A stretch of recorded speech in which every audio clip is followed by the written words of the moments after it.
ರಾಮ ಮಂಜರಿ. ನಾವೀಗ 11ನೆಯ ಪ್ರಕರಣದಲ್ಲಿದ್ದೇವೆ. ಏನಪ್ಪ ಪ್ರಕರಣದ ಹೆಸರು ಅಂತಂದರೆ ಬಾಳು ಬಹು ದನಿ ರಾಗ. ಅದರಲ್ಲಿದ್ದೇವೆ. ನಿನ್ನೆ ನಾನು ಆ ಅಪೂರ್ವವಾದಂಥ ಚೌಪದಿಯನ್ನು ಓದಿ ಹೇಳಿದ್ದೆ. ಮತ್ತೊಮ್ಮೆ ಅದನ್ನು ವಾಚಿಸಿ ಮುಂದೆ ಹೋಗ್ತಾ ಇದ್ದೇನೆ. ಗೌರವಿಸು ಹಿರಿಯರನು, ಓಲೈಸು ಪರಿಜನರ, ಬೀಗದಿರು ಕದ ತಟ್ಟಿ ಭಾಗ್ಯ ಬಂದಾಗ, ತೋರದಿರು ರೋಷವನು ಕಿರಿಯರಲಿ ಭೃತ್ಯರಲಿ, ಬಾಳು ಹಗುರಾಗಿರಲಿ ಮುದ್ದು ರಾಮ, ಬಾಳು ಹಗುರಾಗಿರಲಿ ಮುದ್ದು ರಾಮ. ಧರ್ಮ, ಎಷ್ಟು ಧರ್ಮಗಳು, ಕ್ರಿಸ್ತ ಧರ್ಮ, ಇಸ್ಲಾಂ ಧರ್ಮ, ಹಿಂದೂ ಧರ್ಮ. ಹಿಂದೂ ಧರ್ಮದಲ್ಲಿ ಎಷ್ಟೊಂದು ವಿಧಗಳು. ಇದ್ರ ಬಗ್ಗೆ ಇದೊಂದು ಅದ್ಭುತವಾದಂಥ ಚೌಪದಿಯಲ್ಲಿ ಮುದ್ದುರಾಮ ಏನು ಹೇಳ್ತಾನೆ ನೋಡಿ, ಎಷ್ಟದ ಅದ್ಭುತವಾಗಿ ಹೇಳ್ತಾನೆ ಮುದ್ದುರಾಮ. ಆ ಭಾವನೆಗಳನ್ನು ಗೌರವಿಸಬೇಕು, ಆಯಾ ಧರ್ಮಗಳ ಭಾವನೆಗಳನ್ನು ಗೌರವಿಸಬೇಕು. ಶ್ರೀರಾಮಕೃಷ್ಣ ಪರಮಹಂಸರು ನೆನಪಾಗ್ತಾರೆ. ಶ್ರೀರಾಮಕೃಷ್ಣ ಪರಮಹಂಸರು ನೆನಪಾಗ್ತಾರೆ. ಅದ್ಭುತ ಅಲ್ಲ? ಎಲ್ಲ ಧರ್ಮಗಳು ಒಂದೇ, ಎಲ್ಲವೂ ಅದನ್ನೇ ಬೋಧಿಸುತ್ತವೆ ಅಂಥೇಳಿ ಅವರು ಸಿದ್ಧ ಮಾಡಿ ಜಗತ್ತಿಗೆಲ್ಲ ಸಾರಿದಂಥ ಮಹಾಪುರುಷ. ಅದನ್ನೇ ಮುದ್ದುರಾಮ ಹೇಳ್ತಾನಿಲ್ಲಿ. ನಾಮ ಹಾಕುವನೊಬ್ಬ, ಮುದ್ರೆ ಒತ್ತುವನೊಬ್ಬ, ತಾ ವಿಭೂತಿಯ ಹಚ್ಚಿ ಪೂಜಿಪನು ಒಬ್ಬ, ಇವನಿಗೆ ಅಲ್ಲ ಇಷ್ಟ, ಏಸು ಅವನಿಗೆ ಇಷ್ಟ, ಗೌರವಿಸು ಭಾವನೆಯ ಮುದ್ದುರಾಮ. ಅದಲ್ಲ ಅದ್ಭುತ ಅಲ್ಲ? ಒಂದು ಚೌಪದಿಯಲ್ಲೇ ಸರ್ವಧರ್ಮವನ್ನು ಗೌರವಿಸುವಂಥ ಅಪೂರ್ವ ಚಿತ್ರಣವನ್ನು ಮುದ್ದುರಾಮನ ಚೌಪದಿ ನೀಡ್ತದೆ. ಇದನ್ನೊಂದು ಶ್ರೇಷ್ಠ ಚೌಪದಿ ಅಂತ ಪರಿಗಣಿಸಬೇಕಾಗ್ತದೆ. ಈಗ ಮುಂದೆ ನಾವು ಹೋಗೋಣ. ಈ ಜಡವಸ್ತುಗಳ ಬಗ್ಗೆ ನಮ್ಮಲ್ಲಿ ನಿರ್ಲಕ್ಷ್ಯ ಭಾಳ ಇರ್ತದೆ, ತಪ್ಪು. ಮರದಲ್ಲಿ ಅಗ್ನಿದೆ, ಜಲದಲ್ಲಿ ಲಹರಿದೆ, ಚಿನ್ನದಲ್ಲಿ ಹೊಳೆವ ಆಭರಣವಿರುವಂತೆ. ಜಡತೆ ಸರಿದರೆ ಅತ್ತ, ಚೇತನಕ್ಕೆ ಅದೆ ನಾಂದಿ. ಎಚ್ಚರಿಸು ನೀ ಜಡವ ಮುದ್ದುರಾಮ, ಎಚ್ಚರಿಸು ನೀ ಜಡವ ಮುದ್ದುರಾಮ. ಚೈತನ್ಯ ಶಕ್ತಿ ಪ್ರತಿ ಅಣುದಲ್ಲಿದೆ. ನಿಮ್ಗೆ ಗೊತ್ತಿರಬೇಕು, ಅಣುಶಕ್ತಿ, ಆಟಮ್ ಬಾಂಬ್. ಇವತ್ತು ಅಣುಶಕ್ತಿ ಕುರಿತು ಜಗತ್ತಿನ ಪ್ರತಿಯೊಂದು ರಾಷ್ಟ್ರಗಳಲ್ಲಿ ಎಷ್ಟೊಂದು ಅದ್ಭುತವಾದ ಪೈಪೋಟಿ ನಡೆದಿದೆ. ಎಷ್ಟೊಂದು ಅಣುಶಕ್ತಿಯಿಂದ ಎಷ್ಟೊಂದು ಪ್ರಮಾಣದ ವಿದ್ಯುತ್ ಉತ್ಪಾದನೆ ಆಗ್ತಾ ಇದೆ, ಎಷ್ಟೊಂದು ಪ್ರಮಾಣದ ಅಸ್ತ್ರಗಳು ತಯಾರಾಗಿ ಹೆದರಿಸ್ತಾ ಇವೆ ಇಡೀ ಜಗತ್ತನ್ನು. ಅಣುಬಾಂಬು ಅದು ಜಡ. ಆ ಜಡ ಅಲ್ಲಿ ಚೇತನವಾಗಿ ಬಾಂಬಾಗಿ ಕೂತು ಇರಲಿ ಅಂದರೆ ಈ ರೀತಿ ಜಡ ಎಚ್ಚರಿಸು ನೀ ಜಡವ.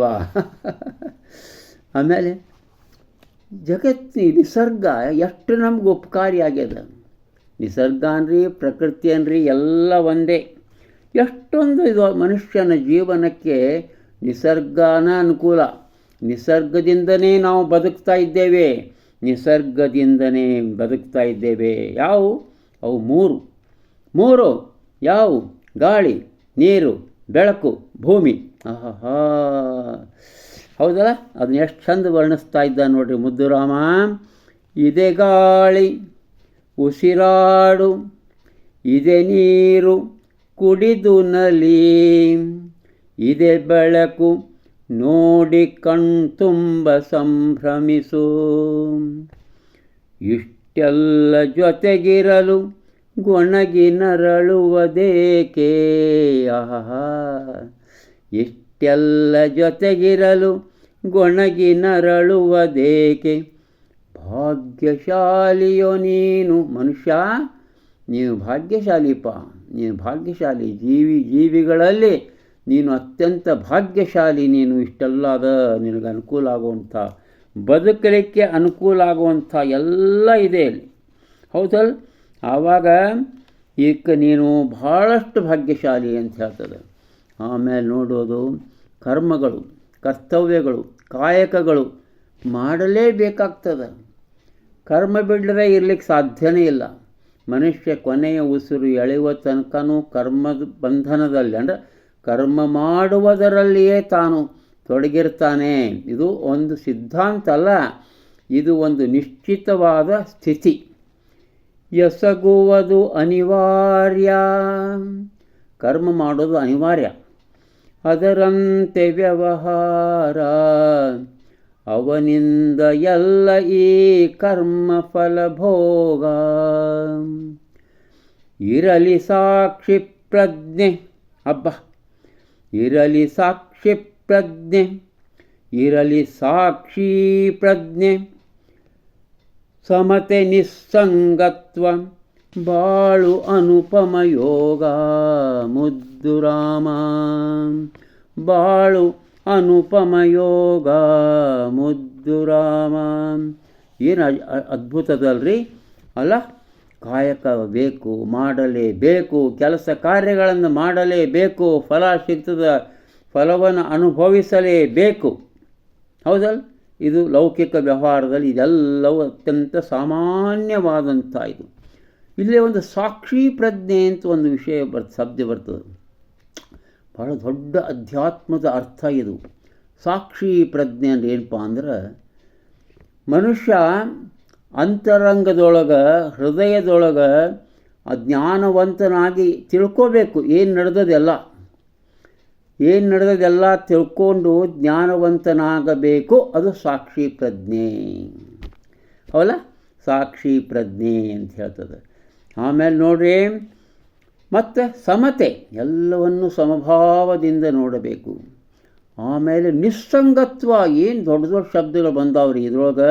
ಈ ಮುಕ್ತಕದೊಳಗೆ, ಈ ಮುಕ್ತಕ ಅನ್ನೋಕ್ಕಿಂತ ಈ ಚೌಪದಿಯೊಳಗೆ ಬಾಳು ಅನುಪಮ ಯೋಗ.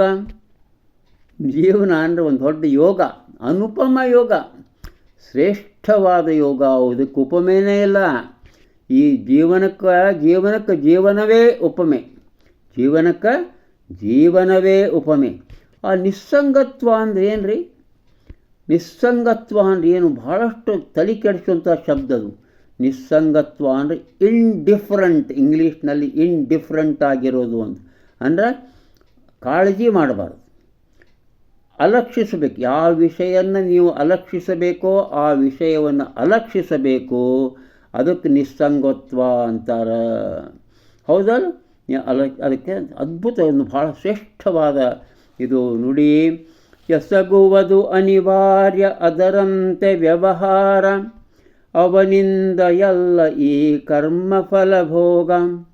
ಇರಲಿ ಸಾಕ್ಷಿ ಪ್ರಜ್ಞೆ, ಸಮತೆ ನಿಸ್ಸಂಗತ್ವ, ಬಾಳು ಅನುಪಮ ಯೋಗ. ಮುದ್ದು ರಮನ್.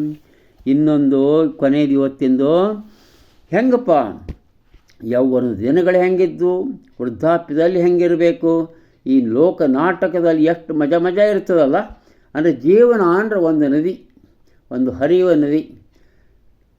ನದಿಗೆ ಒಂದು ಚಂದ ರಾಬರ್ಟ್ ಬ್ರೌನಿಂಗ್ ಒಂದು ಏನೋ ಒಂದು ಹಾಡು ಬರ್ದಾನಲ್ಲ, ಐ ಗೋ ಫಾರ್ ಎವರ್ ಅಂಥೇಳಿ. ಅದು ನನಗದು ಯಾಕೊಂದು ಮರ್ತು ಹೋಗ್ಯದ. ಯೌವನದ ದಿನದಲ್ಲಿ ಸರಸ ಕೊಳದಲ್ಲಿ ಈಜು, ಮುದಿತನದಿ ಮಿಂದು ನಲಿ ಶಾಂತಿ ಕೊಳದಲ್ಲಿ. ಈ ಲೋಕ ನಾಟಕದಿ ಇದೆ 100 ಬಣ್ಣ ತೆರೆ. ಅಬ್ಬಾ, ಬಾಳೊಂದು ಹರಿವ ತೊರೆ, ಬಾಳೊಂದು ಹರಿವ ತೊರೆ. ಮುದ್ದು ರಾಮ, ಹಬ್ಬಾ, ಬಾಳೊಂದು ಹರಿವ ತೊರೆ, ಬಾಳೊಂದು ಹರಿವ ತೊರೆ. ಐ ಗೋ ಫಾರ್ ಎವರ್ ಅಂಥೇಳಿ ಒಂದು ಅದಲ್ಲ ನದಿ. ತಾನು ಹೇಳ್ತೀನಿ, ನೀನು ಬರ್ತಿ ಹೋಗ್ತಿ ಹೋಗು, ನಾನು ಹರ್ಕೋತಾನೆ ಇರ್ತೇನೆ ಅಂತ. ಹಂಗೆ ಮನುಷ್ಯನ ಜೀವನವೂ ಸಹ ಬಾಳೊಂದು ಹರಿವ ತೊರೆ. ನಮಸ್ಕಾರ, ಮತ್ತೆ ನಾಳೆ ಮುಂದೆ.